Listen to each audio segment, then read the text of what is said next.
been almost a year now since my last true Reason to Die video, and even with the title speaking for itself, I don't think a lot of people really understood what it meant. This was supposed to be the final Reason to Die related video on the channel, and me saying goodbye to what originally started it all. There's a massive elephant in the room that just becomes way more apparent each video I'm uploading now, with more than half of the comments on my recent videos are from you guys asking me to play the game. And it's gotten to the point where my own subscribers are becoming my agents and tell me what would be better for my channel. I made my opinions about any new Reason to Die fan games clear on Discord and Twitter, but I don't really blame you guys for not knowing why I'm choosing not to upload anything about these games, or expect you to follow me on Twitter or join my Discord, though I do understand why some of you are genuinely concerned about why I'm missing in action. So with this video, I'm going to be addressing the question. I don't expect everyone to support what I think, nor adopt any of the viewpoints I have about it myself. I just want the greater part of the community to know why I haven't commented on anything regarding this particular fan game on the channel. So to answer your question simply, no, I'm not playing it. I don't see this as a continuation or a sequel to the original R2DA. It's been years since the original game has been discontinued, and in that time I strayed away from making content on it. Like, yeah, it was fun making videos on the game before, but since then I moved on to other opportunities like my own project and testing the waters with other games like Apocalypse Rising and Bad Business. I just see this game as an imitation of the original game. I don't doubt it could be fun, but I don't have the nostalgia glasses on, and from what I've seen, the fundamental issues with the gameplay and community are still present. To give you some context, I originally did support this fan game when I saw the initial screenshots on Discord. I thought it looked fine and even helped par with reaching out to other people from the original development team. Though within a few weeks the cracks started to show, and despite helping them out, they roped me into some more high school drama about how my project's going to fail and that I ruined the original game. On top of that, they gave people who initially gave the community a bad reputation, such as Yetlex, celebrity status. I honestly believe that there were so many Yetlex jokes that the community collectively gaslit themselves into believing that he wasn't a bad guy. I mean, it wouldn't be out of the question as during the pinnacle of his pedophile drama, he would stalk my Discord chat and instantly DM anyone who said his name so they would hear him out. I just don't see how it took this long to finally do something about him and keep him out of everything Reason to Die related from now on. I also complained about Eurus since he's been fired countless times from the original staff team and is known to be a troll and genuinely just should not be trusted at all because of the shady things he's done in the past. When I asked Par about this issue and why he's giving these people special treatment, he just said things like, "It's all for show, I just direct the game, I'm not really involved with the community, you know." And these are the same problems that PR had in the original game. His weird decision on not intervening with community-related issues is what led to a lot of the worst drama we saw from the original game. But then it'd be a few days later when Par would DM me again saying that I need to control my community and that he's done with them. Now he's finally stepping up to take some action, but it's against my community. So what did my community do? A few people joined their Discord and posted a hashtag to unban a person, along with further allegations that some of these people we don't know reported the headmod to Discord, which got their account disabled, and pointing out someone's old messages. The number one thing you don't want to tell someone who makes videos, streams, whatever it is, content related, is that they need to control their fan base and take responsibility for what some random strangers on the internet do. Let me just remind you that these are just a few people who happen to be in my server, which was enough to cause a massive ban wave that hit a lot of other people who had nothing to do with this incident in the crossfire. You don't have any authority to tell me what to do. Who asks me to help them with their game, then goes behind my back and talks shit about the game I've been having trouble developing while I reach out to other developers on their behalf? Like, what kind of a person are you? If you didn't want to talk in your own chat because of your own staff's decisions, then why did you hire them in the first place? Hiring these people with morally questionable past is your own fault. And in fact, some of these people were fired from the staff team from the actual game for a reason. I guess just like Yetlex, we just collectively gaslit ourselves into thinking that these were outstanding individuals who have done no wrong. If he is threatening to do a ban wave on my entire community because he was butthurt over a few people saying a hashtag, which all he had to do was ignore by the way because they did the same thing in my server, then so be it. If they're just going to be there to troll you, then it's your own fault for falling for it. Why did the rest of my community have to be caught up in it? I'm not going to be a puppet for someone who tries too hard to be like Placer Builder. From what I can tell, there's still some people that are banned from the server because of this situation.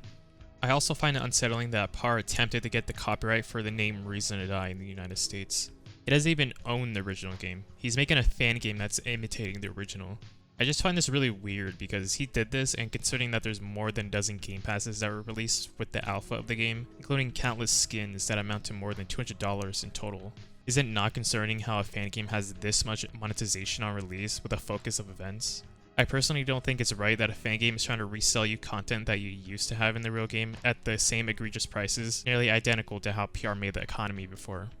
Let me point out to you that PR balances economy around the gameplay that used to be in 2016, but didn't change it throughout the rest of the game's lifespan.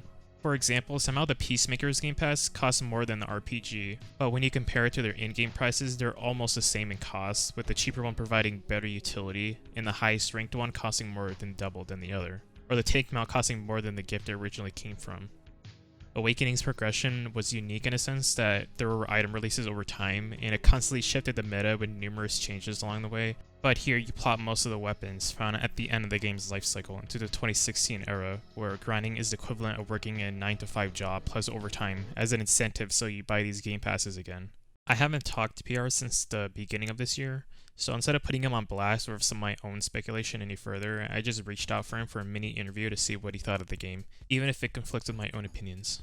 For some further context, the reason why he shut down Reason to Die was because he couldn't escape the thoughts and dreams he had, believing that God was telling him to shut everything down. I asked him about his religious thoughts he had all those years ago. Pretty much he still has these same thoughts and has no plans on doing anything RTD related, unless God says otherwise. I then asked him about his thoughts on the Fangame and if after playing it, if it changed his mind on any of the religious beliefs he had before. He said it was fun and he was impressed, but immediately afterwards he wasn't feeling good about it and plans on staying away from it for now. Next, I questioned what he thinks about the monetization, and he doesn't seem to have a problem with it, but finds his overdependence on his assets odd because he could revoke them for legal or religious reasons he could do on a whim. Finally, I asked him why he didn't want the original development team to continue Reason to Die Awakening, while he's fine with fans doing their own remakes and picking up where we left off. He feels the original game he had to destroy it, but when it comes to other games that may steal his assets and then code it themselves, he doesn't feel obligated to police it. I don't necessarily agree with some of the points that PR has, but he also sees the obvious cracks with the game's over-reliance on his assets that he could revoke at any moment. I think the points about God and exact monetization as the real game is just flat out insane, but that's his choice to believe. I can at least see his responses are genuine even if I don't agree with them, and we can be on neutral ground about it. This is unlike the Fangame's community. It's disingenuous how they will try to hunt me out to play their game, then begin talking shit about my project and close friends who are helping me with it. All because one of them was concerned about how the Fangame skins looked way too similar to the ones he made for the original game, and also because he was credited for it on their wiki. I get comments from the community asking me to play the new Fangame, all because it's like the original. Then I'll see bullshit like this from the same said community, by people who think they're suddenly Reason to Die historians somehow. Apparently you can't even voice your own concerns about plagiarism, because your skin is nothing but colors when you think about it. We talk about you so much you might as well live rent-free in our heads. Oh, but you're so vital to Reason to Die. We want you to play the game so bad we'll even name an item after you. Just ignore everything we said about you. It's not like you'll understand just how flawless this game and developers are. You are trespassing on private property, and I must ask you to leave. This Fangame just showed me that it was wrong for me to believe that any of them can be made with no problems. With this release, I thought so many people that were my friends just turned to snakes, all because this looks nearly identical to Reason to Die, and the running assumption that my project will fail because at least this one released. I can't support a game nor a community who continues to do this high school drama bullshit and actively attempt to downplay the impact and passion we had for the game, then further undermine the passion project we want to create by spreading these rumors. If you want to play this fan game, then go ahead by all means. I don't aim to tell you not to play it, and even then I can't even control my community despite Par's wishes, but I feel like if none of this drama did happen to me, the nostalgia and honeymoon phase would pass really quickly because the cracks would just continue the show, just like before. Even with the actual game, it just became obvious that the gameplay loop and progression just aged like milk. I can already foresee a lot of people being butthurt about this video and making the wild assumptions about the real reason why I won't play it. I'm not at all concerned with this success scene, nor expect the entirety of the remaining Reason to Die community to go and protest it. Neither am I or the ex-developers concerned with wanting to be behind development instead of their current team. I didn't even want to make another Reason to Die video after the final rewind I did, because that was supposed to be the send-off to what started my channel. I'm not trying to sound like I have a savior complex either, and I already know this video is going to get a shit ton of views because it's Reason to Die related and involves drama. It's definitely going to get a ton of dislikes by the game's prominent supporters who act like they're decorated Reason to Die veterans, but I'm not bothered if you disagree with me at any capacity. I know many of the veteran players have either moved on with their lives or went on to do greater things on this platform. It's something I want to do myself. There's no problem with wanting to return to your favorite game that was abruptly cancelled, and I can understand where some of you are coming from with finally wanting to play an actual zombie game on Roblox. The novelty of returning to this game after all these years sounds really nice in theory, but I can't get behind it due to just how insufferable this new community and developers are. I know it's going to upset a lot of you guys that I won't play it, but I just refuse to support these people anymore. I want to move on from making videos on just a single Roblox game, as that proved to be really bad for my channel. Reason to Die's cancellation just crippled my channel really badly, and now years later I'm starting to make growth again by playing other games. Think about it if you're in my position. Would you really want to keep making videos on a game which already went through its lifespan, now being reanimated by people who secretly don't even like you? It's obvious what the right choice is. Hopefully this video answered your question about this Fangame and why I'm not playing it. It sucks that this will probably be the actual final Reason to Die related video you'll see on this channel. I just wanted it to be that rewind because I thought it was a nice send-off, but nothing I can really do when it comes to this type of drama. As for Project Blame, I want to say that we're still developing it despite the intense radio silence on this channel and its Discord for a long time now.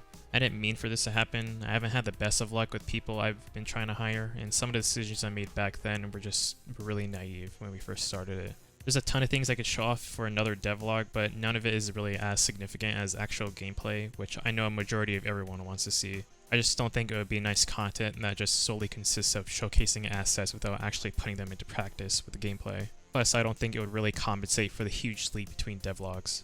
I only want to show another update to it when we do have new gameplay to reveal, though it's been incredibly rough with finding someone else right for the project and reworking the technical aspects of the mechanics shown in the last devlog. It's the exact reason why I never gave a release date or anything for it in the event that something like this would happen. I can't really say much about the trouble I've been having, but I'll just say that if you ever tried using the Talent Hub or other places to hire developers for your project, you'll understand just how painful it is to try to find the right person for the project. Though just like the channel, we're getting back on track with development on Blame, which I want us to take our time with.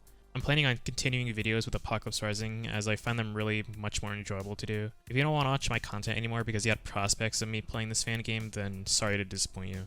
I want to do what I enjoy and move on from Reason to Die once and for all. I hope many of you can understand this, considering the type of shit I had to deal with up to this point. If you still want to stick around to see what I do, then I hope I won't disappoint you with the future content I plan on making.